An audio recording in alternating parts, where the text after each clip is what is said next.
이른 새벽 한 남자가 주방에서 정성스럽게 도시락을 만들고 있었습니다. 그의 손끝에서는 세심한 정확함이 묻어났어요. 재료 하나하나를 그램 단위로 측정하며 마치 중요한 실험을 하듯 신중하게 음식을 준비했습니다. 그의 눈가에는 깊은 주름이 패여 있었지만 손놀림만큼은 여전히 젊고 정확했어요. 지수야, 오늘은 특별히 내가 좋아하는 딸기 케이크도 만들었단다. 남자는 마치 누군가와 대화하듯 중얼거렸습니다. 그의 표정에는 말로 형용할 수 없는 깊은 사랑과 슬픔이 공존했어요. 몇 시간 후 그 남자는 손수레에 도시락들을 가지런히 싣고 초등학교 정문 앞에 섰습니다. 도시락마다 아이들 이름과 특별한 메모가 붙어 있었어요. 영양사도 놀랄 만큼 세심하게 구성된 특별한 도시락이었습니다. 도시락 할아버지 오셨다. 아이들의 반가운 목소리가 교문 앞에 울려 퍼졌어요. 남자는 환한 미소를 지으며 정성스럽게 준비한 도시락을 한 명 한 명에게 건넸습니다. 박종현 할아버지였어요. 몇 달 전만 해도 세계적인 경제학 석학으로 불리던 그가 지금은 도시락 할아버지로 아이들에게 더 친숙한 존재가 되어 있었습니다. 박 씨의 행복 도시락은 이제 이 학교의 작은 명물이었어요. 그런데 오늘은 조금 특별한 날이었습니다. 박 씨가 도시락을 나눠주고 있을 때 누군가 그의 앞에 우뚝 멈춰 섰어요. 정말 종현 교수 아니십니까? 그 목소리에 박 씨의 손이 잠시 멈췄습니다. 그의 가슴 속에서는 과거와 현재가 충돌하는 기분이 들었어요. 고개를 들어보니 낯익은 얼굴이 보였습니다. 서울대 경제학과 학장 김민호 교수였어요. 한때 같은 연구실에서 함께 일했던 동료였죠. 아, 민호 교수. 박 씨의 목소리에는 당혹감과 묘한 자부심이 함께 묻어났어요. 수백 명의 청중 앞에서 자신감 넘치게 강연하던 그의 모습은 어디에도 없었습니다. 지금 그의 눈빛에는 다른 종류의 확신이 담겨 있었어요. 김 교수는 믿을 수 없다는 듯 박 씨의 손수레와 도시락들을 번갈아 바라보았습니다. 그의 눈빛에는 의문과 놀라움이 가득했어요. 세계적인 경제학자가 여기서 도시락을 나눠주다니.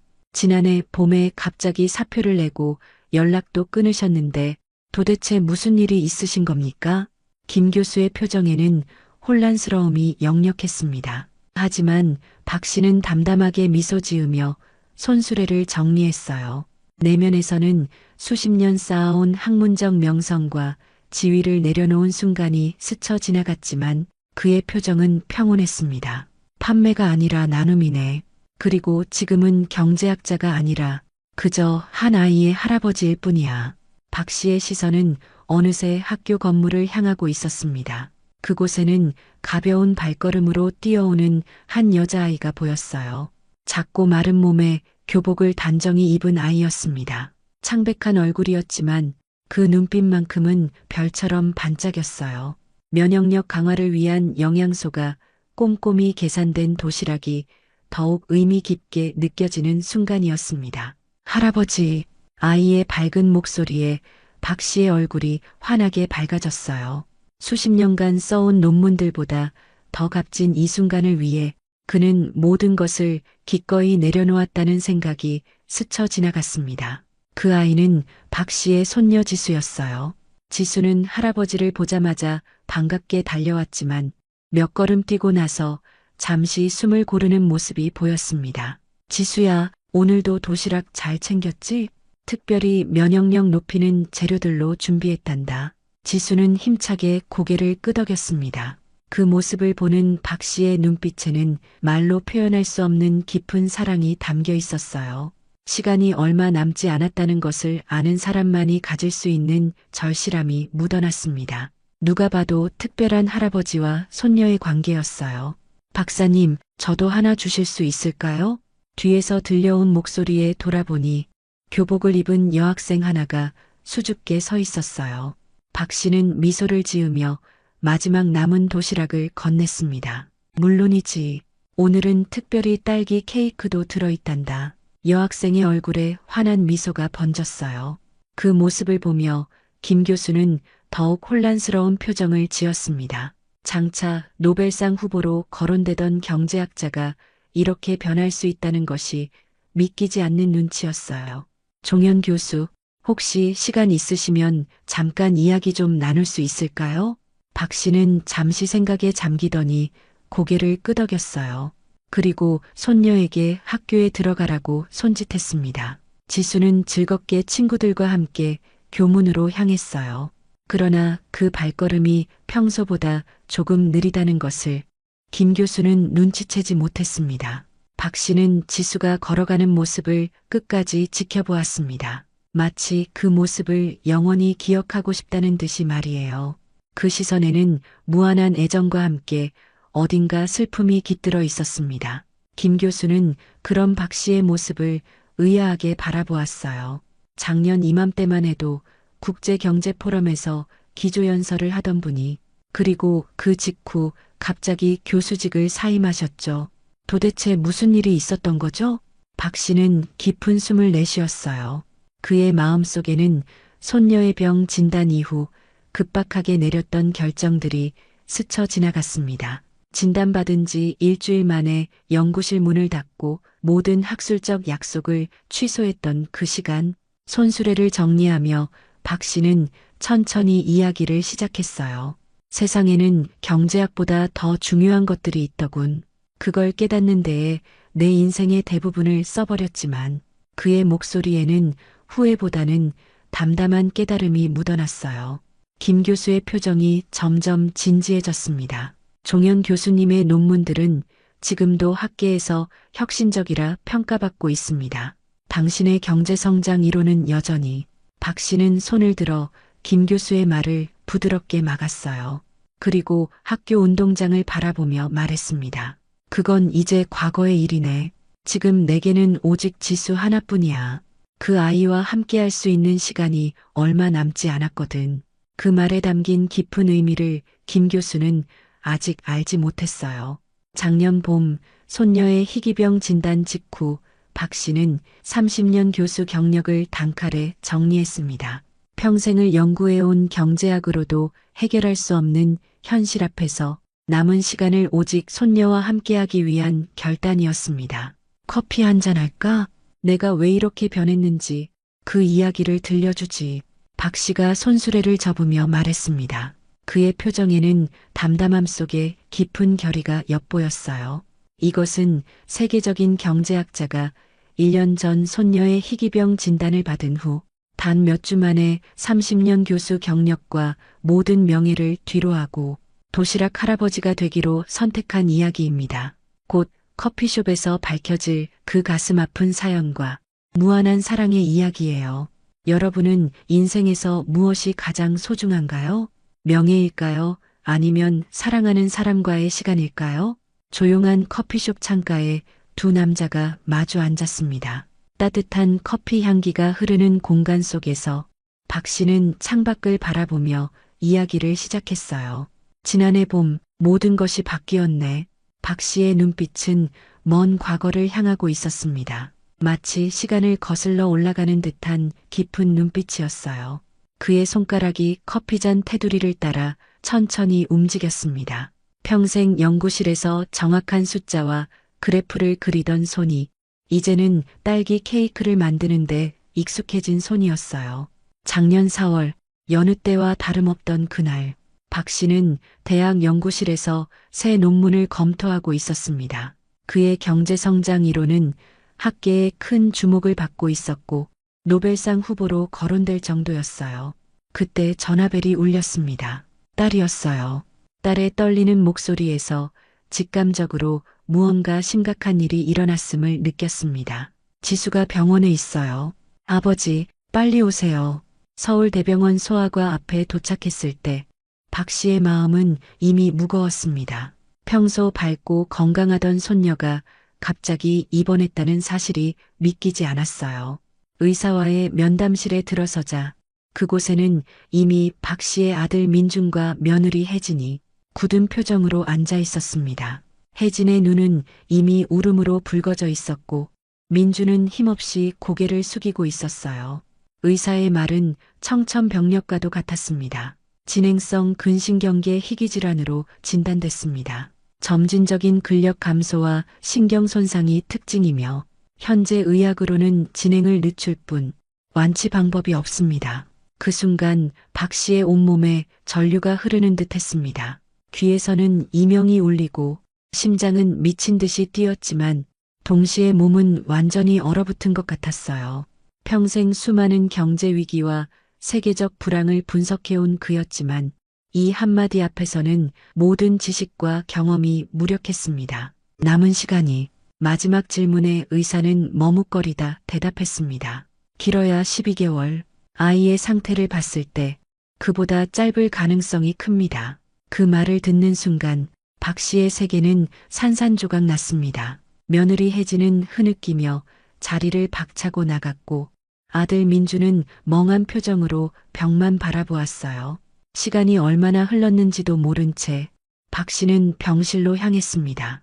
병실 침대에는 작고 마른 몸의 지수가 누워 있었어요. 창백한 얼굴로 미소 짓는 손녀를 보는 순간 박 씨의 가슴이 무너져 내렸습니다. 할아버지, 왜 울어요? 저 괜찮은데. 지수의 맑은 목소리에 박 씨는 급히 눈물을 훔쳤습니다. 손녀 앞에서는 강한 모습을 보여주고 싶었거든요. 하지만 그의 마음은 이미 산산조각 나 있었어요. 그냥 할아버지가 좀 피곤해서 그래. 지수야, 많이 아프니? 지수는 고개를 저었습니다. 그런데 그 순간 박 씨는 침대 옆 테이블에 놓인 지수의 학교 사진첩을 발견했어요. 할아버지, 다음 달에 학교 운동회가 있어요. 제가 달리기 대표였는데 이제 못 나가게 됐어요. 지수의 목소리에는 슬픔이 묻어났습니다. 사진첩을 넘기는 지수의 손가락이 미세하게 떨리고 있었어요. 집으로 돌아오는 길, 박 씨는 차 안에서 내내 아무 말도 하지 못했습니다. 귓가에는 의사의 말이 계속 맴돌았어요. 희귀신경계 질환, 완치 방법이 없습니다. 길어야 12개월. 그날 밤 연구실에서 박 씨는 모든 의학 논문을 검색했습니다. 지수의 병에 관한 모든 자료를 찾아 읽었어요. 새벽까지 이어진 검색 끝에 확인한 현실은 냉혹했습니다. 의사의 말이 맞았어요. 현대의학으로는 치료법이 없었습니다. 해외 최신 연구에도 희망은 보이지 않았어요. 다음 날 박 씨는 국내 최고 의료진들을 만났습니다. 그의 명성과 인맥을 총동원해 전문가들의 의견을 들었어요. 하지만 모두가 같은 결론을 내렸습니다. 시간을 최대한 의미 있게 보내는 것, 그것이 지금 할 수 있는 최선입니다. 그 말을 듣는 순간 박 씨의 머릿속에 번개처럼 스치는 생각이 있었습니다. 시간이 얼마 남지 않았다면 남은 시간만큼은 지수와 함께해야 한다. 연구실로 돌아온 박 씨는 책상 위에 놓인 일정표를 바라보았습니다. 국제학회 기조연설, 신간 출판 계약, 외국 대학 방문 강연, 대학원 지도, 모든 것이 갑자기 의미 없게 느껴졌어요. 30년간 그의 정체성을 정의해온 모든 것들이 손녀의 남은 시간 앞에서는 아무것도 아니었습니다. 그날 저녁 병원 복도에서 아들 민준과 마주쳤습니다. 민준의 얼굴은 한층 더 수척해져 있었어요. 아버지, 이럴 수는 없잖아요. 지수를 살릴 방법이 있을 거예요. 진단받은 지 겨우 사흘 만에 결론 내리기엔 너무 이릅니다. 박 씨는 아들의 어깨를 부드럽게 잡았습니다. 평생 아들에게 인생의 성공과 성취를 가르쳐 왔지만 이제는 다른 교훈을 전해야 할 때였어요. 민준아, 때로는 가장 큰 사랑이 함께하는 것일 때가 있단다. 병실로 들어가자 지수는 창밖을 바라보고 있었습니다. 침대 시트를 꼭 쥐고 있는 작은 손이 안쓰러웠어요. 할아버지, 학교 가고 싶어요. 친구들처럼 그냥 평범하게 학교 다니고 싶어요. 지수의 목소리가 떨렸습니다. 병원에서는 모두가 나를 환자로만 봐요. 의사 선생님이 오면 친구들은 조용히 물러나고 수민이는 제가 전염병에 걸린 것처럼 멀리해요. 하지만 교실에서는 그냥 친구들과 웃고 떠들 수 있어요. 윤서는 아픈 제 손을 잡고 같이 그림도 그려주고 정말 많이 남지 않았다는 거 알고 있어요. 그 말을 듣는 순간 박 씨의 마음은 결정되었습니다. 손녀의 소원을 이루어주기 위해 그는 모든 것을 포기할 준비가 되어 있었어요. 진단 일주일 후 대학 총장실을 찾은 박 씨는 사직서를 제출했습니다. 총장은 믿을 수 없다는 표정으로 그를 바라보았어요.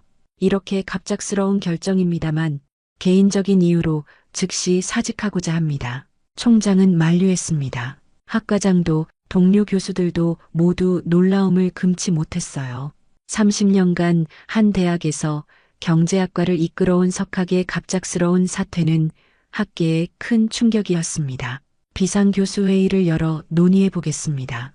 연구년으로 대체하거나 강의 부담을 줄이는 방안도 있습니다. 하지만 박 씨의 결심은 확고했어요. 그는 고개를 저었습니다. 제 결정은 바뀌지 않을 겁니다. 남은 논문 심사와 학생 지도는 다른 교수님들께 부탁드립니다. 연구실로 돌아온 박 씨는 30년간 쌓아온 자료들을 정리하기 시작했습니다. 수많은 논문과 책, 연구 노트들, 그 중에서 눈에 띈 것은 첫 부임 당시 찍은 사진이었어요. 젊은 시절에 자신과 함께 찍힌 당시 은사님의 모습, 사진 뒷면에는 은사님의 글귀가 적혀 있었습니다. 학문은 인간의 삶을 위한 것이다. 삶이 학문을 위한 것이 아니다. 그 순간 박 씨는 자신이 얼마나 오랫동안 이 진리를 잊고 살았는지 깨달았습니다. 손녀의 병은 고통스러운 현실이었지만 동시에 그에게 인생의 본질을 돌아보게 하는 계기가 되었어요. 퇴직 소식이 알려지자 집으로 아들 민준이 찾아왔습니다. 그의 표정은 혼란스러움과 걱정이 뒤섞여 있었어요. 아버지, 평생 쌓아오신 경력을 그렇게 쉽게 포기하실 수는 없어요. 지수는 저희가 돌볼게요. 박 씨는 조용히 미소 지었습니다. 창밖을 바라보며 대답했어요. 내 인생에서 가장 중요한 논문은 앞으로 몇 달간 지수와 함께 쓸 행복의 경제학이란다. 이제부터는 그저 한 아이의 할아버지로 살려고 해. 다음 날 박 씨는 병원 옥상 정원에서 손녀와 함께 있었습니다. 지수의 병실을 학교 근처로 옮기는 문제를 상의하고 있었어요. 할아버지, 정말 학교 다녀도 돼요? 제 몸이 이런데. 지수의 목소리에는 기대와 두려움이 공존했습니다. 박 씨는 손녀의 작은 손을 꼭 잡았어요. 그럼 할아버지가 약속할게. 지수가 보통 아이들처럼 학교를 다닐 수 있도록 할아버지가 모든 걸 할 거야. 지수의 눈에서 눈물이 흘러내렸습니다. 하지만 그것은 슬픔의 눈물이 아닌 오랜만에 느껴보는 희망의 눈물이었어요. 할아버지, 고마워요. 근데 교수님 일은요? 저 때문에 그만두시면 안 돼요. 박 씨는 지수의 머리를 부드럽게 쓰다듬었습니다. 할아버지한테는 지수가 어떤 논문보다 중요해. 함께 웃고 함께 시간을 보내는 것. 그게 진짜 소중한 거란다. 그날 이후 박 씨의 삶은 완전히 달라졌습니다. 대학 근처 고급 아파트에서 손녀의 학교 근처 작은 다세대 주택으로 이사했어요. 병원과 학교를 오가며 지수를 돌보는 것이 그의 새로운 일상이 되었습니다. 처음에는 막막했어요. 30년간 경제학만 연구해온 그에게 아픈 아이를 돌보는 일은 전혀 다른 세계였습니다. 하지만 박 씨는 이 새로운 도전에도 학자적 접근법을 적용했어요. 지수가 최대한 건강하게 학교 생활을 할 수 있는 방법은 무엇일까? 이 질문에 대한 답을 찾기 위해 그는 영양학과 면역학 서적들을 읽기 시작했습니다. 의학 논문들을 공부하고 요리책도 섭렵했어요. 손녀의 면역력을 높이고 체력을 유지하기 위한 최적의 식단을 연구했습니다. 처음 만든 도시락은 맛없어서 지수가 웃을 정도였지만 점점 실력이 늘어 맛있는 도시락을 만들게 되었어요. 그리고 무엇보다 그 도시락에는 박 씨의 사랑과 정성이 담겨 있었습니다. 할아버지, 친구들도 제 도시락 먹어보고 싶대요. 나눠줘도 돼요? 지수의 말에 박 씨는 생각했습니다. 아이들과 친구가 되는 것이 지수에게 가장 필요한 것일지도 모른다. 그래서 그는 더 많은 도시락을 준비하기 시작했어요. 처음에는 서툴렀지만 점차 솜씨가 늘었습니다. 도시락은 단순한 음식 그릇이 아니라 병마와 싸우는 지수에게 건네는 사랑의 메시지였어요. 식재료 하나하나를 고를 때마다 이것이 지수에게 힘이 될까를 생각했습니다. 매일 아침 일찍 일어나 정성껏 도시락을 만들고 작은 손수레에 싣고 학교 앞으로 향했어요. 처음에는 지수의 반 친구들에게만 나눠주던 것이 점차 다른 아이들에게도 알려지기 시작했습니다. 지수는 그런 할아버지가 자랑스러웠어요. 친구들 사이에서도 도시락 할아버지는 인기 있는 존재가 되었습니다. 지수는 학교에서 예전보다 더 많은 친구들과 어울리게 되었고, 비록 몸은 약했지만 매일을 행복하게 보냈어요. 그러나 모든 것이 순탄하지만은 않았습니다. 한 달 전 학교 운동의 날이었어요. 지수는 평소보다 더 일찍 일어나 들뜬 목소리로 말했습니다. 할아버지, 오늘은 제가 꼭 달리기 완주할 거예요. 박 씨는 운동회에 가기 전부터 불안했습니다. 지수의 건강 상태가 점점 나빠지고 있다는 것을 느꼈거든요. 하지만 지수의 결연한 눈빛을 보며 말릴 수 없었어요. 운동장에서 지수는 달리기 출발선에 섰습니다. 50m 달리기. 평소 같았으면 쉽게 뛸 수 있는 거리였지만 이제 지수에게는 마라톤과도 같은 거리였어요. 출발 신호와 함께 지수는 힘차게 달려나갔습니다. 처음에는 다른 아이들과 비슷한 속도로 달렸지만 곧 뒤처지기 시작했어요. 20m 지점, 그리고 30m 지점. 갑자기 지수의 걸음이 흔들렸습니다. 그리고 40m 지점에서 지수는 잠시 멈춰서서 박 씨를 바라보았어요. 그 눈빛에는 미안함과 슬픔이 담겨 있었습니다. 그 순간 지수가 쓰러졌어요. 박 씨의 심장이 멎는 것 같았습니다. 그는 번개처럼 달려가 지수를 안아들었어요. 병원으로 옮겨진 지수를 진찰한 의사의 표정은 심각했습니다. 예상보다 빨리 진행되고 있습니다. 남은 시간이 몇 개월이 아닌 몇 주일 수도 있습니다. 박 씨의 세계가 다시 한번 무너졌습니다. 하지만 그는 지수 앞에서 강한 모습을 보여주기로 했어요. 괜찮아, 지수야. 할아버지가 꼭 좋은 방법을 찾을 거야. 병원 복도에서 박 씨는 창백한 얼굴로 기도했습니다. 조금만 더 시간이 필요했어요. 지수와 함께할 시간이. 커피숍에서의 이야기로 돌아와 박 씨는 김 교수를 바라보았습니다. 김 교수의 눈에는 충격과 슬픔이 가득했어요. 그래서 그런 일이 있었군요. 전혀 몰랐습니다. 박 씨는 담담하게 고개를 끄덕였습니다. 창가로 시선을 돌리자 마침 학교 시간이 되어 아이들이 학교에서 나오고 있었어요. 그 중에는 천천히 걸어오는 지수의 모습도 보였습니다. 이제 이해하겠지? 내게 필요한 건 논문이나 상이 아니야. 지수와 함께할 시간이 필요할 뿐이야. 김 교수는 말을 잃은 채 창밖을 바라보았습니다. 학교 앞에서 도시락을 나눠주던 동료 교수의 행동이 이제야 비로소 이해가 되었어요. 커피숍에서 김 교수는 창밖을 바라보다 다시 박 씨에게 시선을 돌렸습니다. 그의 눈빛에는 복잡한 감정이 어려 있었어요. 종현 교수님, 제가 도울 수 있는 일이 있을까요? 학과에서도 모두가 걱정하고 있습니다. 박 씨는 잠시 생각에 잠겼습니다. 수십 년간 학자로 살아온 그에게 도움을 청하는 것은 낯선 경험이었어요. 사실 고민하던 것이 있네. 지수가 최근 새로운 연구 치료법에 참여하고 싶어 하는데 병원비가 만만치 않아. 김 교수의 눈이 커졌습니다. 그는 즉시 지갑을 꺼내려 했지만 박 씨가 손을 들어 그를 막았어요. 돈을 달라는 게 아니야. 그보다는 대학병원 신경과 교수들과 연결해 줄 수 있을까? 지수에게 가능성이 있는 치료법을 알아보고 싶어. 김 교수는 안도한 듯 고개를 끄덕였습니다. 그리고 무언가 생각난 듯 다시 입을 열었어요. 종현 교수님의 경제학 강의를 다시 듣고 싶어하는 학생들이 많습니다. 특별 강연회라도 열면 어떨까요? 사례금도 적지 않을 텐데요.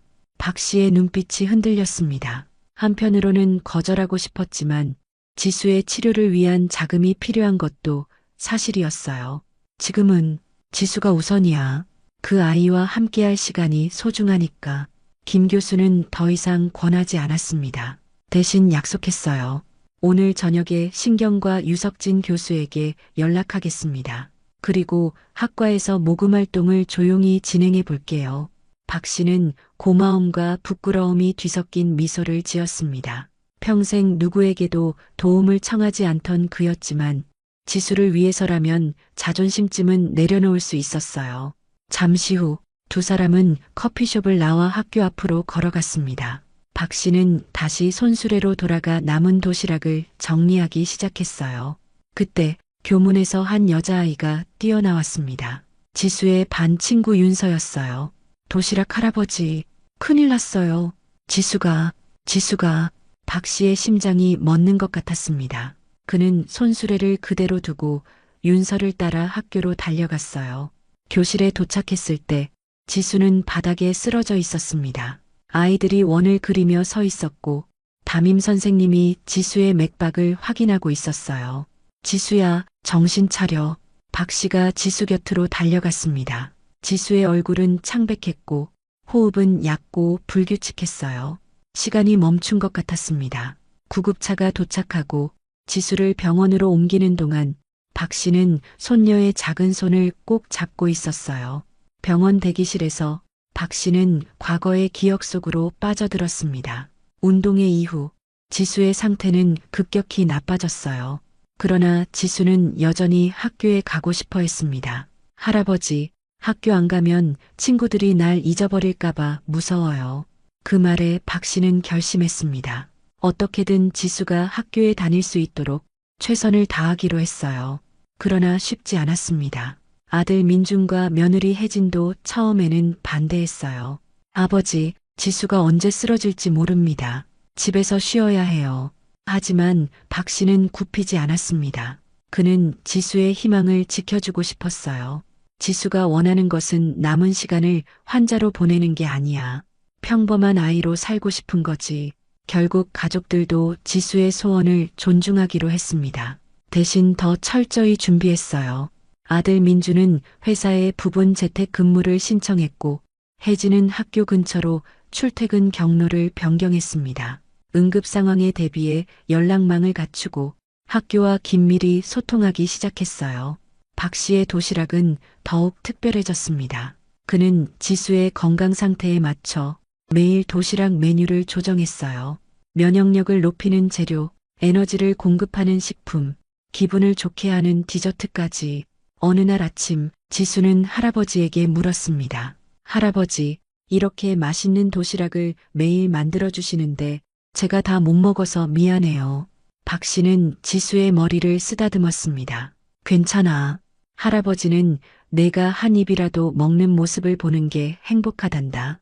그때부터 박 씨는 더 특별한 아이디어를 생각해냈습니다. 지수가 다 먹지 못하는 양이라면 친구들과 나눠 먹을 수 있도록 작은 도시락을 여러 개 만들기 시작했어요. 각각의 도시락에는 귀여운 동물 모양 주먹밥과 다양한 반찬들이 들어 있었습니다. 이 작은 도시락들은 지수의 교실에서 인기 만점이었어요. 처음에는 지수의 가까운 친구들만 나눠 먹었지만 점차 다른 아이들도 관심을 보이기 시작했습니다. 지수에게 특별한 친구가 생겼어요. 교실에서 가장 인기 많은 여자아이 서연이었습니다. 운동회 때 지수가 쓰러진 후 서연이 먼저 다가와 친구가 되자고 했어요. 내 도시락 정말 예쁘다. 나도 먹어봐도 될까? 그렇게 시작된 우정은 빠르게 깊어졌습니다. 서연은 지수가 학교에서 힘들 때마다 도와주었고 다른 아이들에게도 지수를 소개해줬어요. 덕분에 지수는 더 많은 친구들과 어울릴 수 있게 되었습니다. 박 씨는 지수에게 친구가 생겨 진심으로 기뻤습니다. 오랜만에 지수의 얼굴에서 행복한 미소를 볼 수 있었기 때문이에요. 특히 서연이는 학급 반장으로 아이들 사이에서 인기가 많아 지수의 학교 생활이 더욱 즐거워졌습니다. 할아버지, 서연이가 내일 생일 파티에 초대해줬어요. 저도 가도 될까요? 지수의 눈이 반짝였습니다. 오랜만에 보는 기쁨에 찬 표정이었어요. 박 씨는 망설였지만 지수의 행복한 얼굴을 외면할 수 없었습니다. 그래, 하지만 컨디션이 안 좋아지면 바로 전화하렴. 다음 날 박 씨는 특별한 선물 도시락을 준비했습니다. 생일 케이크 모양의 주먹밥과 화려한 색깔의 과일로 장식한 도시락이었어요. 지수는 기뻐하며 학교로 향했습니다.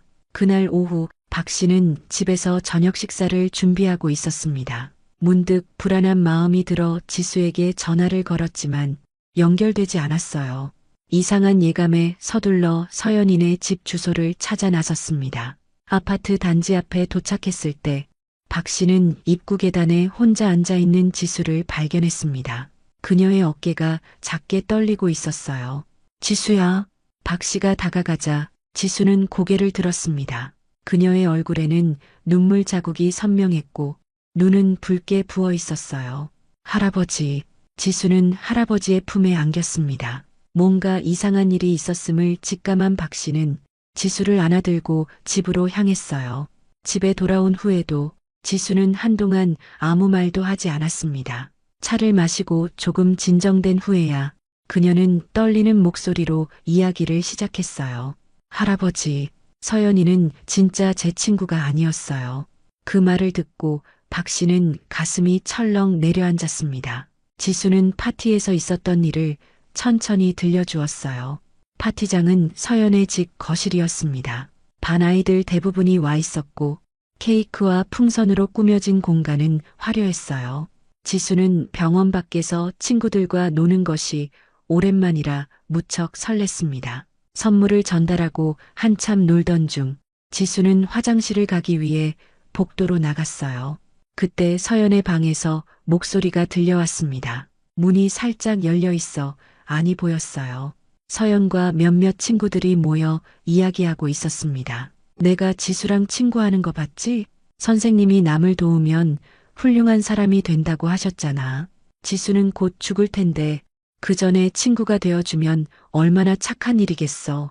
그 말을 들은 순간 지수의 온몸에 전류가 흐르는 듯 했습니다. 다리에 힘이 풀려 벽에 기대야 했어요. 가슴이 무너져 내리는 것 같았습니다. 서연이가 웃으면서 그렇게 말했어요. 친구들도 와, 너 정말 착하다라고 했어요. 제가 그냥 불쌍한 아이였던 거예요. 지수의 목소리가 흔들렸습니다. 박 씨는 손녀의 손을 꼭 잡았어요. 화장실에 들어가서 울었어요. 몸은 아팠지만 마음이 더 아팠어요. 지수는 화장실 거울에 비친 자신의 모습을 보며 결심했다고 했습니다. 아무에게도 들키지 않고 그곳을 떠나기로 했어요. 친구들이 다른 방으로 갔을 때 살금살금 현관으로 나왔어요. 다리가 자꾸 떨려서 몇 번이나 쉬었어요. 그런데 계단에서 다리에 힘이 풀려서 지수는 눈물을 흘리며 말을 잇지 못했습니다. 계단에서 넘어져 무릎도 다친 상태였어요. 하지만 그것보다 마음의 상처가 더 컸습니다. 이야기를 들은 박 씨의 가슴 속에서 분노가 치밀어 올랐습니다. 지수가 받았을 상처를 생각하니 심장이 찢어지는 것 같았어요. 주먹을 꽉 쥐었다 폈다 반복하며 감정을 억눌렀습니다. 지수 앞에서는 더 강해져야 했으니까요. 지수야, 진짜 친구는 그런 게 아니야. 할아버지가 항상 내 편이란다. 목소리는 부드러웠지만 박 씨의 눈에는 깊은 결의가 깃들어 있었습니다. 어떻게든 지수의 상처를 치유해 주리라 다짐했어요. 다음 날 박 씨는 평소보다 더 특별한 도시락을 준비했습니다. 하트 모양의 주먹밥과 사랑을 담은 메시지 반찬을 만들었어요. 그리고 조금 일찍 학교에 도착해 담임 선생님을 만났습니다.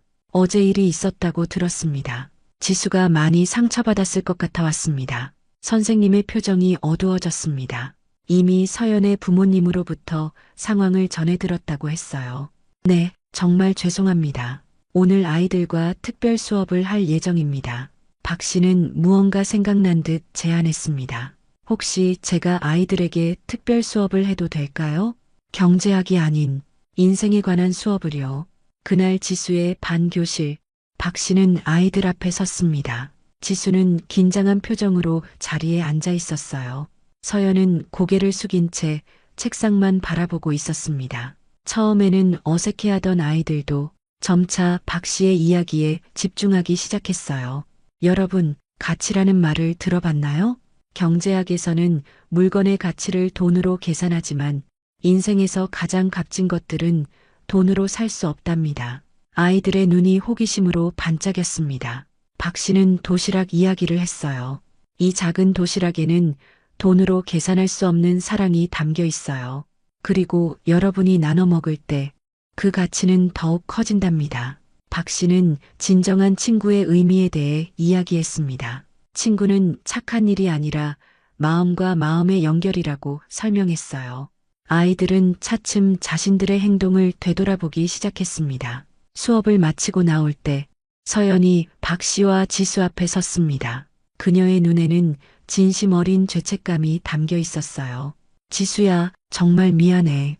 처음에는 그냥 착한 일을 하는 것처럼 시작했지만 내 도시락을 나눠 먹고 함께 이야기하면서 내가 정말 좋아졌어. 내가 잘못했어. 지수는 잠시 서연을 바라보다가 고개를 끄덕였습니다. 완전히 용서하기는 어려웠지만 서연의 사과가 진심임을 느꼈어요. 괜찮아. 하지만 앞으로는 누구에게든 진심으로 대해줬으면 좋겠어. 그날 이후 학교에서는 행복 나눔 프로젝트가 시작되었습니다. 박 씨의 도시락을 중심으로 아이들은 자신의 소중한 것을 나누는 법을 배웠어요. 서연을 포함한 아이들은 지수를 진심으로 대하기 시작했고 학교는 지수에게 더 안전하고 행복한 곳이 되었습니다. 어느 저녁 달빛이 창문으로 스며드는 시간, 지수는 할아버지에게 조용히 물었습니다. 할아버지, 제가 없어도 계속 도시락 나눠주실 거예요? 박 씨는 숨이 멎는 듯한 느낌이었습니다. 마치 심장이 찢어지는 것 같았어요. 하지만 지수를 위해 강한 모습을 보여주었습니다. 그럼 할아버지는 계속 도시락을 나눌 거야. 그게 바로 내가 남겨준 소중한 선물이니까. 지수의 눈에서 눈물이 흘렀습니다. 하지만 그것은 슬픔의 눈물만은 아니었어요. 그녀의 얼굴에는 평화로운 미소가 번졌습니다. 할아버지, 사랑해요. 정말 많이 사랑해요. 지수의 마른 손이 할아버지의 주름진 손을 꼭 쥐었습니다. 그 작은 손의 온기가 박 씨의 가슴 깊은 곳까지 전해졌어요. 병원 대기실로 돌아와 박 씨는 깊은 생각에서 깨어났습니다. 의사가 그의 앞에 서 있었어요. 의사의 표정은 무겁고 긴박했습니다. 박 교수님, 지금 즉시 병원 측과 상담하셔야 합니다. 지수의 상태가 급격히 악화되었습니다. 시간이 많지 않습니다. 의사의 말에 박 씨의 다리에 힘이 풀렸습니다. 병원 복도 의자에 그대로 주저앉고 말았어요. 검사 결과 신경계 손상이 예상보다 빠르게 진행되고 있습니다. 즉시 중환자실로 옮겨야 합니다. 의사의 말은 계속되었지만 박 씨의 귀에는 들리지 않는 것 같았어요.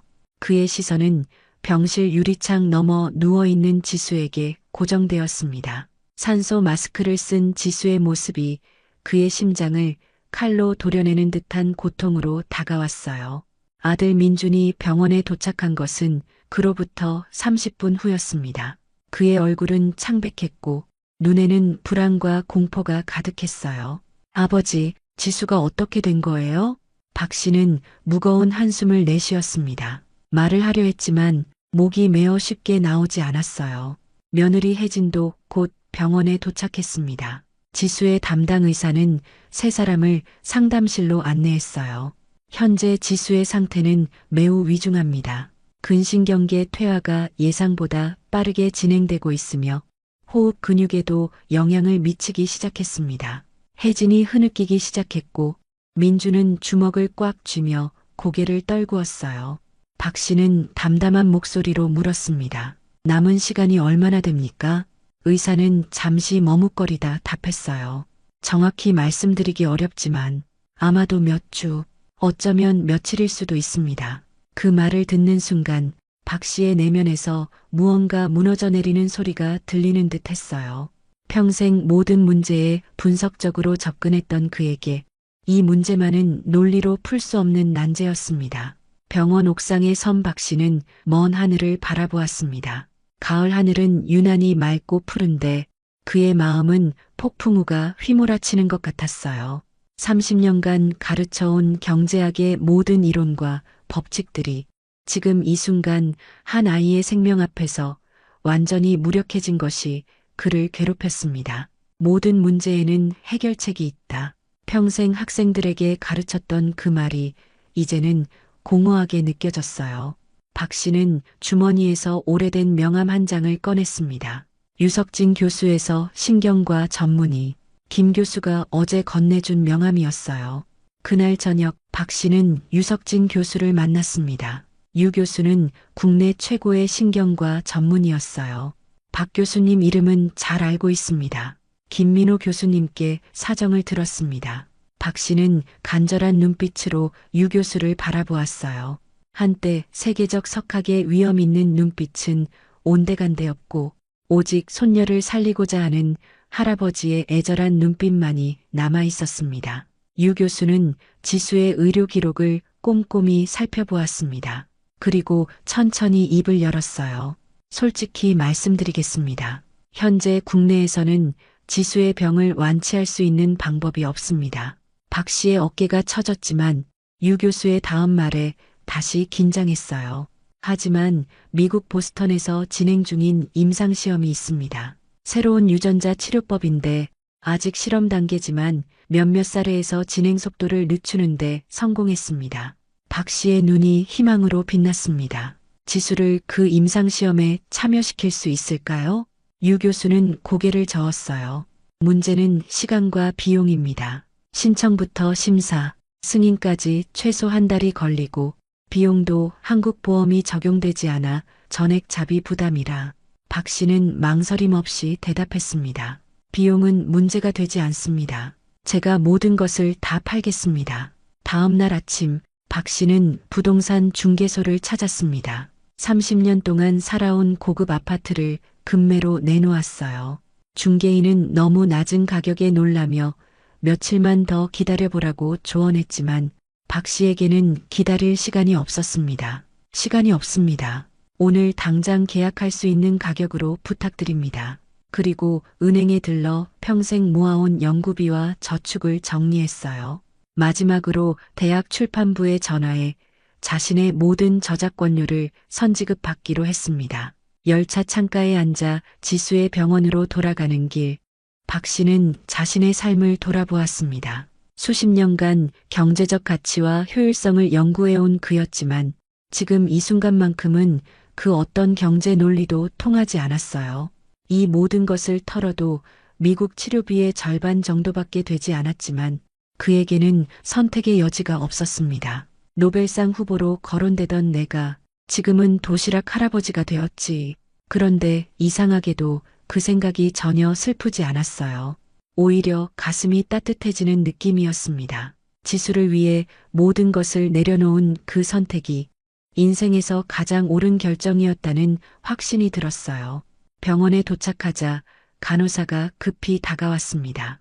박 선생님, 지수가 깨어났어요. 계속 할아버지를 찾았습니다. 박 씨는 서둘러 중환자실로 향했어요. 제한된 면회 시간, 방호복을 입고 들어간 중환자실에서 지수의 모습을 보는 순간 가슴이 찢어지는 고통이 밀려왔습니다. 온몸에 연결된 장치들 사이로 보이는 작고 창백한 얼굴. 그럼에도 할아버지를 보자 희미하게 미소 짓는 지수였어요. 그 미소가 박 씨에게는 세상 그 무엇보다 값진 보물이었습니다. 박 씨는 지수의 손을 조심스럽게 잡았습니다. 마른 나뭇가지 같은 작은 손이 너무나 약해 보였어요. 지수는 산소 마스크를 쓴 채로 힘겹게 말했습니다. 학교에 가고 싶다고, 친구들이 보고 싶다고 말했어요. 박 씨는 꾹 참았던 눈물을 쏟고 말았습니다. 곧 나을 거야, 지수야. 할아버지가 좋은 방법을 찾았어. 병실을 나온 박 씨는 복도 끝 창가에 오랫동안 서 있었습니다. 평생 이성과 논리로 결정을 내려왔던 그였지만 이제는 마음이 이성을 압도했어요. 내가 세상에 남긴 모든 연구와 저서들, 그 어떤 것도 지금 이 순간 지수에게 도움이 되지 못하는구나. 그는 결심했습니다. 전 세계 어디든 달려가 지수를 살릴 방법을 찾아내리라 다짐했어요. 그러나 현실은 냉혹했습니다. 유 교수와 상담 후 보스턴 임상시험팀에 연락했지만 참가 자격 심사에만 몇 주가 걸린다는 답변을 받았어요. 게다가 지수의 상태가 너무 악화되어 비행기 이동 자체가 위험하다는 의사의 소견도 있었습니다. 철저히 준비하던 박 씨에게 또 다른 시련이 찾아왔습니다. 아들 민준이 병원비 청구서를 들고 상담실에서 나오는 모습이 보였어요. 그의 얼굴은 창백했고 손에 들린 서류를 바라보는 눈빛에는 깊은 절망이 깃들어 있었습니다. 집을 팔고 모든 저축을 합쳐도 미국 치료비에는 한참 모자랐어요. 민주는 아버지에게 다가와 조용히 말했습니다. 그동안 회사 대출을 알아보고 친척들에게도 도움을 청했지만 필요한 금액에는 턱없이 부족하다고 했어요. 아버지, 현실을 받아들여야 할 것 같습니다. 지수를 편안하게 보내드리는 것이. 박 씨는 아들의 말을 듣는 동안 가슴속에서 불이 타오르는 듯 했습니다. 평생 현실적이고 이성적이었던 그였지만 이번만큼은 현실을 받아들일 수 없었어요. 그는 강하게 고개를 저었습니다. 포기할 수 없어. 지수에겐 아직 시간이 있어. 그러나 그의 목소리에도 확신이 사라지고 있었습니다. 모든 문이 하나씩 닫히는 것 같았어요. 그날 밤 병원 근처 작은 호텔방에서 박 씨는 잠을 이루지 못했습니다. 창밖을 바라보며 그는 자신의 인생을 돌아보았어요. 수많은 논문과 책을 썼고 전 세계를 돌며 강연했습니다. 경제 이론으로 국가 정책을 바꾸고 세상을 조금이나마 변화시켰다고 자부했어요. 그러나 지금 가장 사랑하는 손녀 하나 지키지 못하는 자신이 한없이 작게 느껴졌습니다. 평생 어떤 난관도 혼자 극복해왔던 박 씨에게 도움을 청하는 것은 가장 어려운 결정이었습니다. 그러나 지수의 생명 앞에서는 자존심보다 더 중요한 것이 있다는 깨달음이 찾아왔어요. 평생 쌓아온 명예와 자부심을 내려놓는 순간 오히려 가슴이 가벼워지는 기분이었습니다. 그는 떨리는 손으로 전화기를 들었어요. 평생 도움을 청한 적 없던 그가 이제는 손녀를 위해 누구에게라도 도움을 구할 준비가 되어 있었습니다. 새벽녘 박 씨의 전화기가 울렸습니다. 김민호 교수였어요. 종현 교수님, 급한 일이 생겼습니다. 지금 바로 학교로 와주실 수 있을까요? 박 씨는 갑작스러운 요청에 당황했지만 김 교수의 목소리에 담긴 긴박함을 느끼고 서둘러 움직였습니다. 이른 아침, 아직 캠퍼스는 고요했습니다. 경제학과 건물 앞에 도착한 박 씨는 놀라운 광경을 마주했어요. 건물 로비에는 많은 사람들이 모여 있었습니다. 학과 교수들, 학생들, 그리고 낯선 얼굴들까지. 박 씨가 들어서자 모두가 그를 향해 돌아섰어요. 김 교수가 앞으로 나왔습니다. 그의 눈에는 복잡한 감정이 담겨 있었어요. 종현 교수님, 우리가 할 수 있는 일을 하고 싶었습니다. 김 교수는 큰 봉투를 내밀었습니다. 학과 교수들과 학생들이 모금한 금액입니다. 그리고 이건 당신의 은사님이셨던 정 교수님의 유족들이 보내온 기부금이에요. 교수님의 경제학 교재로 공부한 국내외 제자들도 소식을 듣고 참여했습니다.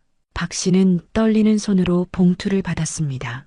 그 안에는 그가 상상했던 것보다 훨씬 많은 금액이 있었어요. 하지만 그것보다 더 그의 가슴을 울린 것은 함께 들어있던 카드였습니다. 도시락 할아버지를 응원합니다. 교수님의 가르침은 저희 인생을 바꿨습니다. 이제 저희가 작게나마 보답할 차례입니다. 지수에게 희망을 선물하세요. 평생 자신의 감정을 드러내지 않던 박 씨였지만 이 순간만큼은 눈물을 참을 수 없었습니다. 그동안 삶의 중심을 연구와 성취에 두었던 그가 이제야 비로소 인간관계의 진정한 가치를 깨닫는 듯 했어요. 고맙습니다. 정말 고맙습니다. 김 교수는 미소 지으며 말했습니다. 아직 끝이 아닙니다. 저희가 준비한 것이 더 있어요. 김 교수는 박 씨를 대강당으로 안내했습니다. 그곳에는 컴퓨터 한 대가 준비되어 있었어요. 화면을 켜자 화상 회의실이 열렸습니다. 보스턴 종합병원의 로버트 김 박사가 화면에 나타났어요. 한국계 미국인 의사였습니다. 안녕하세요, 박 교수님. 저는 임상시험팀의 책임자입니다. 김민호 교수님께 지수의 상황을 들었습니다. 로버트 박사는 놀라운 제안을 했습니다. 임상시험 대상자 선정 절차를 최대한 단축할 것이며 미국 내 한인 커뮤니티에서도 치료비를 지원하겠다고 했어요. 무엇보다 중요한 것은 지수의 상태를 고려해 치료팀이 직접 한국으로 올 수 있다는 소식이었습니다. 우리가 가진 기술로 최선을 다하겠습니다. 약속드릴 수는 없지만 희망은 있습니다. 마지막 말에서 로버트 박사의 목소리가 살짝 떨렸습니다. 그는 이어서 말했어요. 사실 저도 10년 전에 딸을 잃었습니다. 박 교수님의 심정을 조금이나마 이해합니다. 화상 통화가 끝난 후 박 씨는 자리에 그대로 앉아 있었습니다. 희망과 두려움, 감사함과 부담감이 뒤섞인 감정이었어요. 병원으로 서둘러 돌아가는 길, 박 씨의 머릿속은 복잡했습니다. 새로운 가능성이 열렸지만 그것이 지수를 구할 수 있을지는 여전히 불확실했어요. 시간이 충분할까? 치료가 효과가 있을까? 지수가 견딜 수 있을까? 끝없는 질문들이 그를 괴롭혔습니다. 병원에 도착하자 예상치 못한 상황이 기다리고 있었습니다. 중환자실 앞에는 지수의 학교 친구들이 모여 있었어요. 서연과 윤서를 비롯한 아이들은 작은 손으로 색종이로 만든 1000개의 학을 들고 있었습니다. 할아버지, 지수에게 전해주세요. 우리 모두 지수를 기다리고 있다고요. 서연의 눈에는 진심 어린 눈물이 고여 있었어요. 그 모습에 박 씨는 잠시 말을 잊었습니다. 어린아이들의 순수한 마음이 그의 가슴을 따뜻하게 데웠어요. 종이약 하나하나에는 아이들의 응원 메시지가 적혀 있었습니다. 지수야, 빨리 나와서 같이 놀자. 내 웃음소리가 그리워. 다음에도 맛있는 도시락 같이 먹자. 간호사의 도움으로 종이약들은 지수의 병실에 걸렸습니다. 지수는 산소 마스크를 쓴 채로 희미하게 웃었어요. 그 미소가 박 씨에게는 세상 무엇보다 소중했습니다. 잠시 후 지수는 작은 손짓으로 박 씨를 가까이 불렀어요. 할아버지의 귀에 가까이 대고 무언가를 속삭였습니다. 그 말을 들은 박 씨의 얼굴이 창백해졌습니다. 지수의 마지막 소원은 단 하나, 학교로 돌아가 친구들과 함께하는 것이었어요. 할아버지, 마지막으로 한 번만 친구들과 도시락을 나누고 싶어요. 박 씨는 꿀꺽 침을 삼켰습니다. 지수의 상태로는 불가능한 요청이었지만 손녀의 마지막 소원을 거절할 수 없었어요. 병실을 나온 박 씨는 복도 끝 창가에 오랫동안 서 있었습니다. 평생 이성과 논리로 결정을 내려왔던 그였지만 이제는 마음이 이성을 압도했어요. 의학적으로는 불가능한 요청이지만 지수의 마지막 소원을 들어주지 않는다면 평생 후회할 것 같았습니다. 한편으로는 지수의 위험한 상태가 걱정되었고 다른 한편으로는 마지막 소원을 이루어주고 싶었어요. 머리와 가슴이 서로 다른 방향을 가리키는 가슴 아픈 갈등이었습니다. 박 씨는 의사를 찾았습니다. 지수의 소원을 전하자 의사는 단호하게 고개를 저었어요. 불가능합니다. 지수의 상태로는 병원 밖으로 나가는 것 자체가 생명에 위험합니다. 박 씨는 간절히 설득했지만 의사는 움직이지 않았습니다. 지수의 생명이 걸린 문제였으니까요. 그날 밤 병원 복도 의자에 앉아있던 박 씨는 깊은 갈등에 빠졌습니다. 한편으로는 지수의 소원을 이루어주고 싶었고 다른 한편으로는 지수의 안전이 걱정되었어요. 미국 치료팀은 이틀 후에야 도착할 예정이었습니다. 그때까지 지수가 버틸 수 있을지 아니면 그 전에 지수의 마지막 소원을 들어줘야 할지 박 씨의 마음은 무거웠습니다. 복도 끝에서 다가오는 발소리가 들렸습니다. 담당 간호사였어요. 박 선생님, 잠시 말씀드릴 게 있습니다. 그녀의 표정은 심각했습니다. 방금 지수의 상태가 또 악화되었습니다. 의사 선생님 말씀으로는 간호사는 말을 고르는 듯 했어요. 아마도 내일을 넘기기 어려울지도 모른다고 하셨습니다. 그 말을 듣는 순간 박 씨의 온몸에 전율이 흘렀습니다. 그동안 희망을 놓지 않으려 필사적으로 노력했지만 이제 현실을 마주해야 했어요.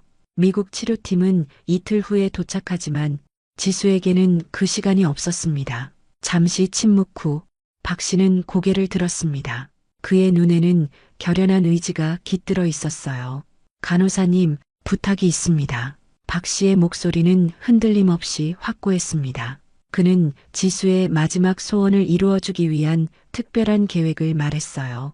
간호사는 처음에는 놀라워했지만 박 씨의 간절함에 결국 고개를 끄덕였습니다. 다음 날 아침 병원은 특별한 준비로 분주했습니다.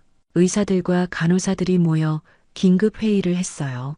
박 씨의 요청은 병원 규정상 받아들이기 어려웠지만 지수의 상황을 고려해 특별 승인이 떨어졌습니다. 물론 엄격한 조건 하에서였어요. 박 씨는 서둘러 지수의 학교로 향했습니다. 교장 선생님과 담임 선생님을 만나 상황을 설명했어요.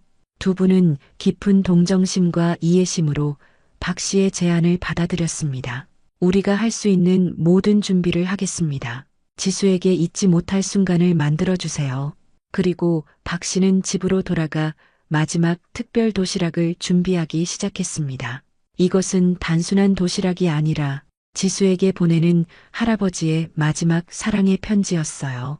딸기 모양 주먹밥은 지수가 처음 말을 배울 때 딸기라고 불렀던 기억을, 별 모양 계란말이는 지수가 유치원에서 받은 첫 별표를 의미했습니다. 토끼 모양 사과는 지수가 가장 좋아하는 동화 속 캐릭터를 닮았고, 작은 초콜릿은 지수가 아플 때마다 용기를 주던 특별한 간식이었어요. 박 씨는 재료 하나하나를 정성 들여 손질했습니다.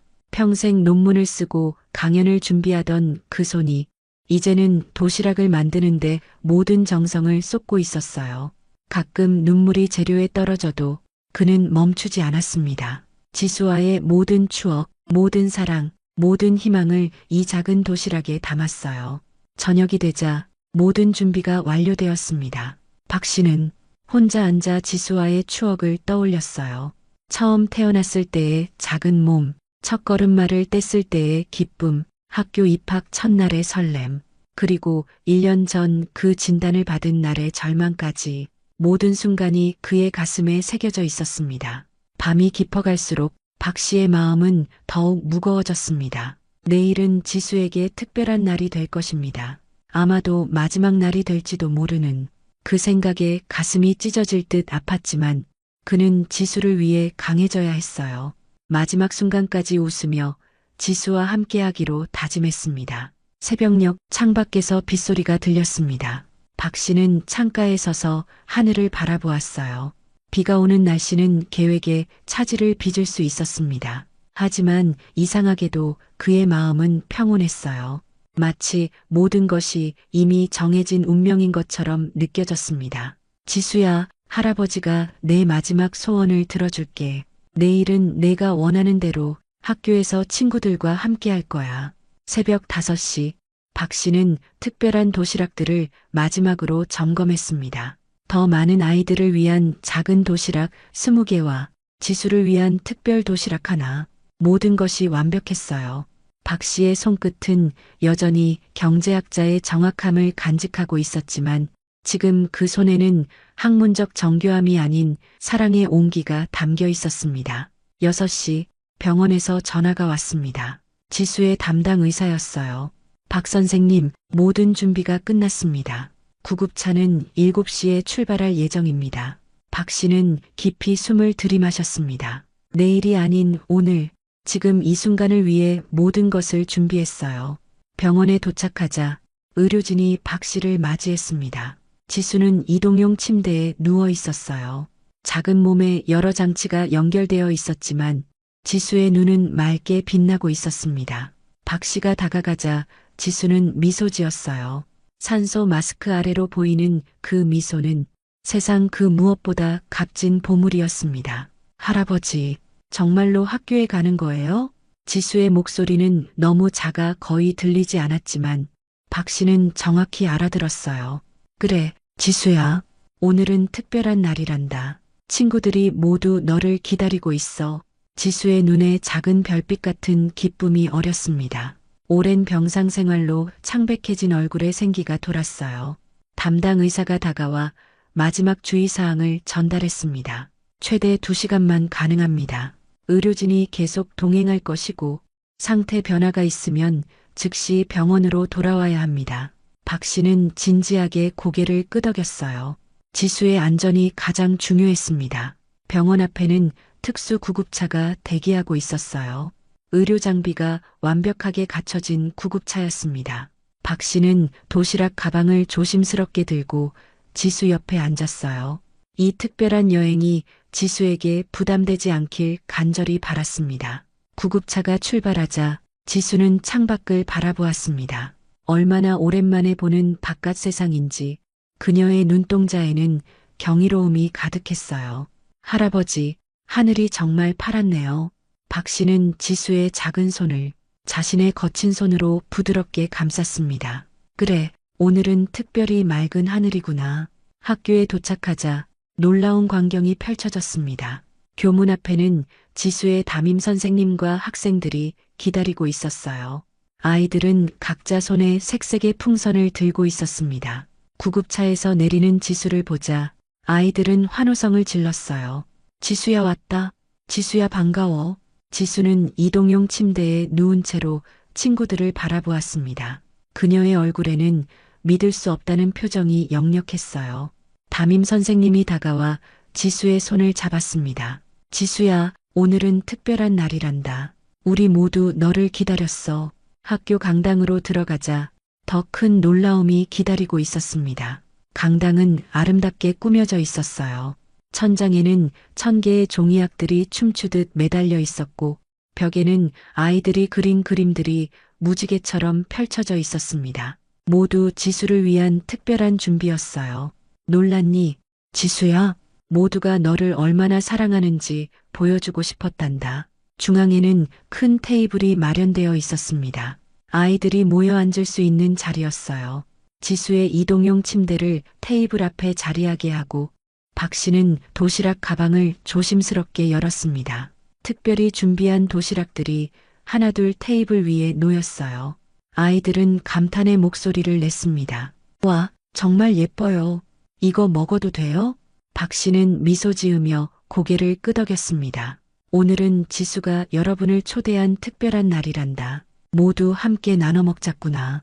아이들은 기쁨의 함성을 질렀어요.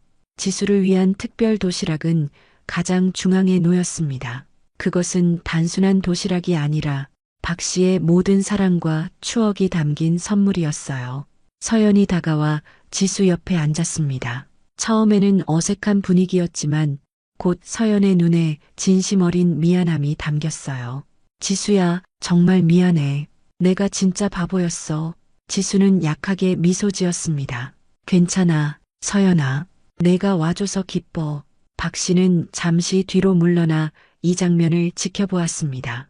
아이들이 도시락을 나누어 먹으며 웃고 떠드는 모습, 그 가운데 누워있지만 행복하게 미소 짓는 지수의 모습, 그는 자신이 평생 연구해온 경제학으로도 설명할 수 없는 인간관계의 가치를 목격하고 있었어요. 담임 선생님이 박 씨에게 다가왔습니다. 박 선생님, 정말 감사합니다. 아이들에게 이런 경험을 만들어주셔서요. 박 씨는 고개를 저었어요. 아닙니다. 오히려 제가 감사해야 할 일입니다. 이 아이들이 지수에게 얼마나 큰 선물을 주고 있는지 모르실 거예요.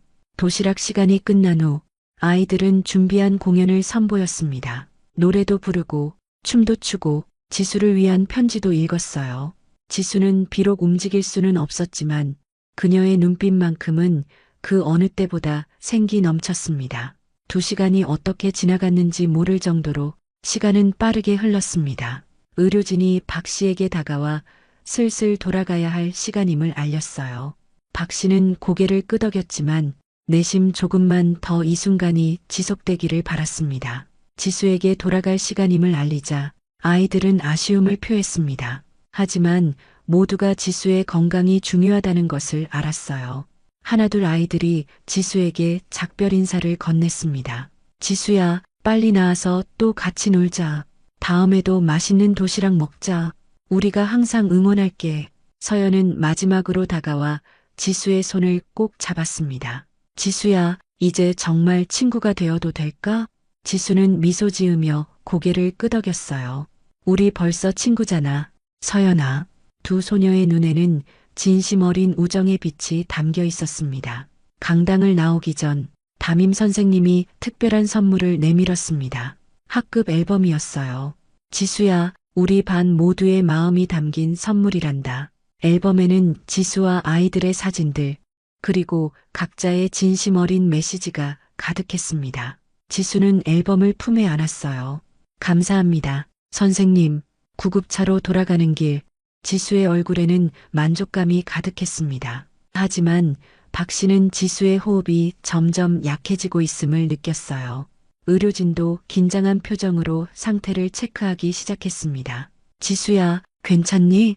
지수는 미소 지으며 고개를 끄덕였어요. 할아버지, 정말 행복했어요. 최고의 날이었어요. 병원으로 돌아가는 구급차 안, 박 씨는 지수의 손을 꼭 잡고 있었습니다. 창밖의 풍경이 빠르게 지나갔지만 그의 눈에는 오직 지수만 보였어요. 구급차의 모니터에서 울리는 규칙적인 신호음이 지수의 약해진 심장 박동을 알려주고 있었습니다. 의료진의 긴장된 표정에서 박 씨는 상황이 예상보다 더 위급함을 직감했어요. 갑자기 지수가 작은 목소리로 물었습니다. 할아버지, 제가 없어도 계속 도시락 나눠주실 거예요? 그 순간 박 씨의 가슴이 철렁 내려앉았습니다. 목이 메어 말이 나오지 않았지만 그는 강한 목소리로 대답했어요. 그럼 약속할게. 할아버지는 계속 도시락을 나눌 거야. 내가 특별한 도시락 할아버지가 되어달라고 했잖니. 지수의 얼굴에 평온한 미소가 번졌습니다. 할아버지, 제가 알아냈어요. 박 씨는 궁금한 표정으로 지수를 바라보았어요. 뭘 알아냈니, 지수야? 지수는 천천히 말을 이었습니다. 할아버지 도시락은 그냥 도시락이 아니에요. 사랑이에요. 그 말을 듣는 순간 박 씨의 머릿속에서 수십 년간 연구해온 모든 경제 이론이 새롭게 재정립되는 듯 했습니다. 진정한 가치는 측정할 수 없는 것들에 있었고 그가 손녀를 위해 만든 도시락은 단순한 칼로리와 영양소의 조합이 아닌 측정할 수 없는 사랑의 물리적 표현이었어요. 평생 효율성과 가치 측정에 매달렸던 그가 어린 손녀에게서 가장 중요한 경제학적 진리를 배우고 있었습니다. 박 씨의 시야가 흐려졌습니다. 평생 감정을 드러내지 않던 그였지만 이 순간만큼은 눈물을 감출 수 없었어요. 지수는 힘겹게 손을 뻗어 할아버지의 볼을 어루만졌습니다. 할아버지가 만든 도시락은 모두를 행복하게 해요. 저도 친구들도 다른 아이들도. 그 순간 박 씨는 무언가를 깨달았습니다. 그가 만든 도시락은 단순한 음식이 아니었어요.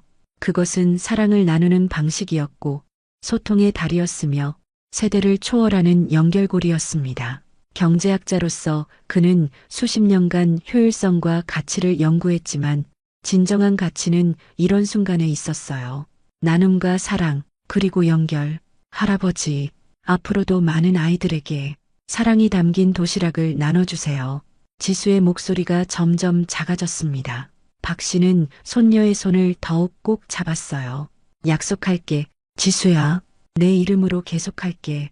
구급차는 예상보다 빠르게 병원에 도착했습니다. 의료진이 서둘러 지수를 응급실로 옮겼어요.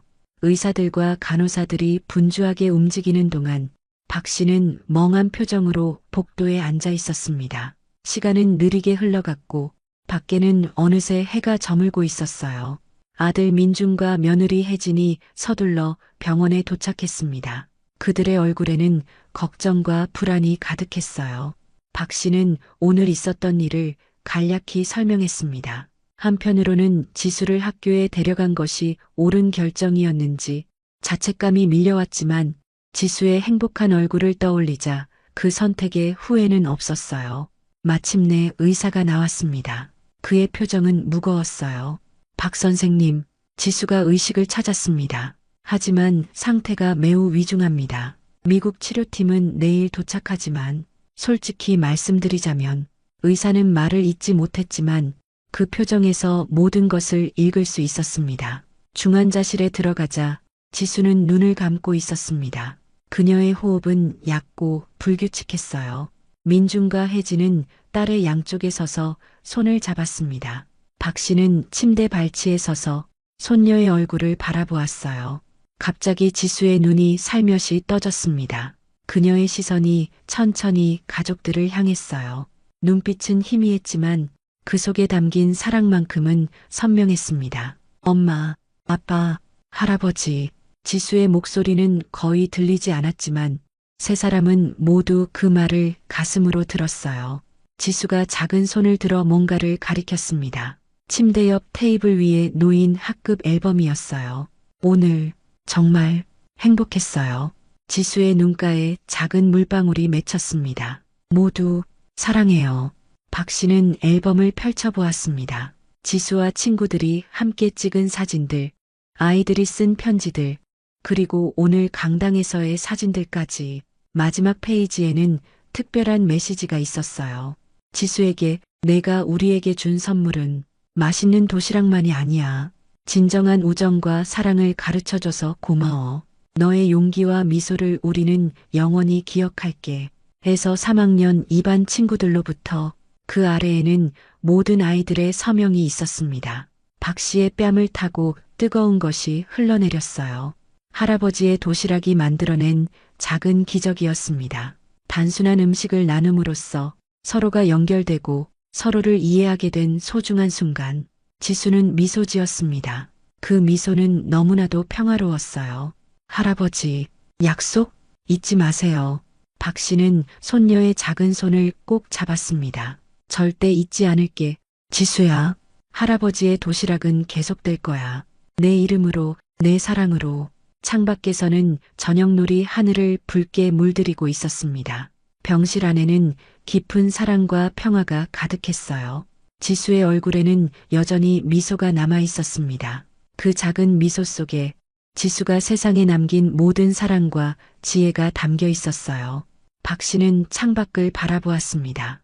인생의 중요한 시기에 그는 세계적인 경제학자에서 도시락 할아버지로 변화했어요. 그리고 지금 그는 이 변화가 인생에서 가장 값진 선택이었음을 깨달았습니다.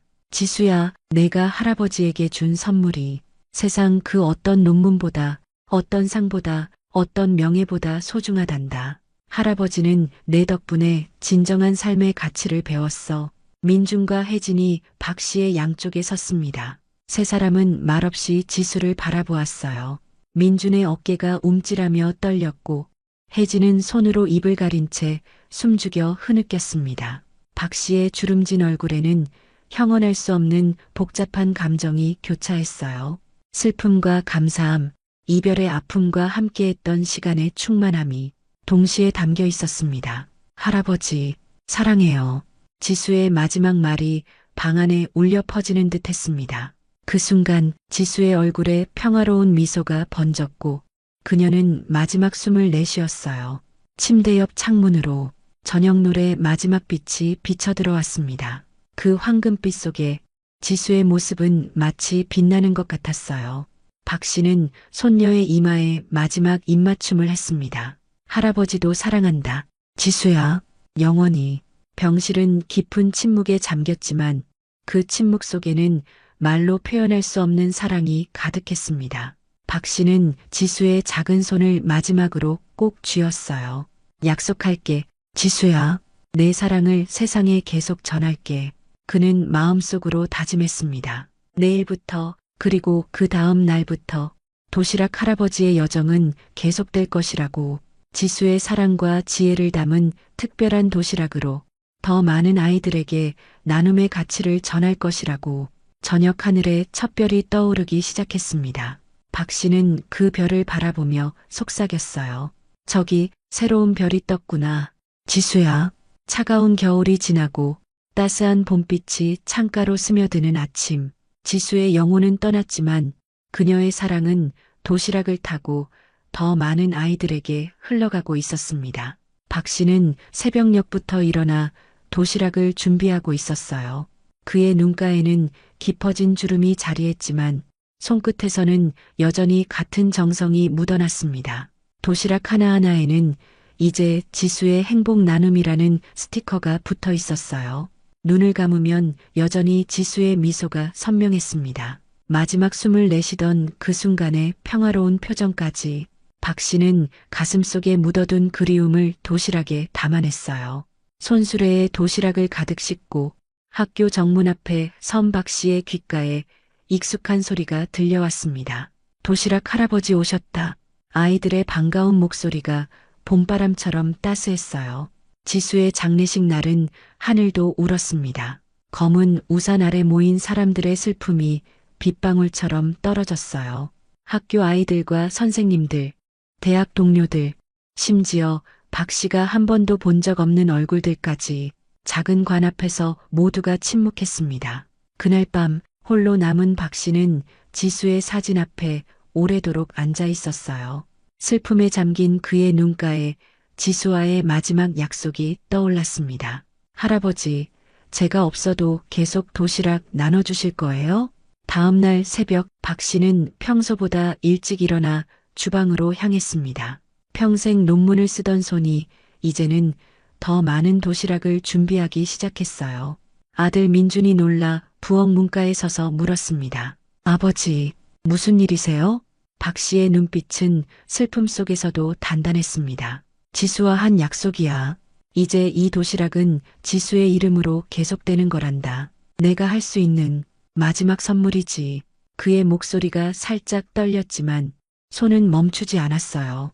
처음에는 아들 부부도 걱정의 눈빛을 주고받았습니다. 민주는 아버지의 어깨에 손을 얹으며 조심스럽게 말했어요. 아버지, 너무 무리하지 마세요. 지수는 떠났잖아요. 박 씨는 도시락 속 당근을 꽃 모양으로 깎으며 고개를 들었습니다. 아니, 민준아, 지수는 떠나지 않았어. 이 도시락 속에, 아이들의 웃음 속에 여전히 살아있단다. 그 말에 민준의 눈에도 눈물이 고였습니다. 다음 날부터 아들 부부도 조금씩 도우기 시작했어요.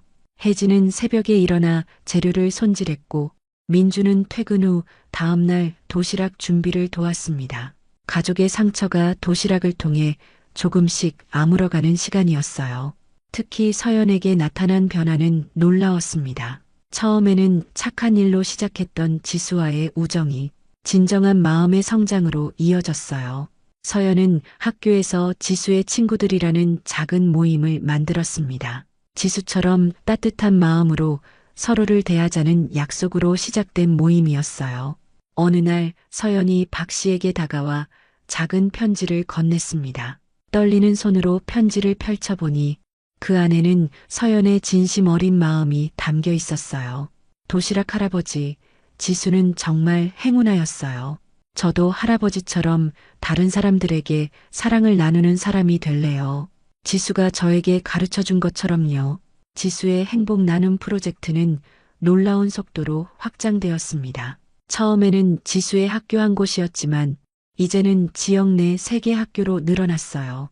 박 씨의 이야기를 들은 자원봉사자들이 하나둘 모이기 시작했고 대학 교수 시절 제자들도 팔을 걷어붙였습니다. 특히 경제학과 학생들이 앞장섰어요. 그들의 눈빛에는 존경과 깨달음이 담겨 있었습니다. 박 교수님께서 저희에게 가르쳐 주신 것은 교과서에 없는 가장 소중한 경제학입니다. 진정한 부는 나눔에서 오고 사랑의 가치는 공식으로 측정할 수 없다는 것을요. 또 하나의 변화는 학교 내 분위기였어요. 지수가 다니던 학교는 나눔을 중심으로 한 특별한 문화가 형성되었습니다. 서로 돕고 격려하는 법을 배운 아이들은 소외된 친구들에게 먼저 손을 내밀기 시작했어요. 지수의 정신은 작은 도시락에서 시작해 아이들의 마음속에 더 크게 자라나고 있었습니다. 봄이 깊어가는 어느 날, 박 씨는 학교 운동장 벤치에 앉아 아이들이 뛰노는 모습을 바라보고 있었어요. 햇살 아래 반짝이는 아이들의 웃음 속에서 그는 지수의 모습을 보았습니다. 김 교수가 벤치에 함께 앉아 물었습니다. 종현 교수님, 솔직히 후회하지 않으십니까?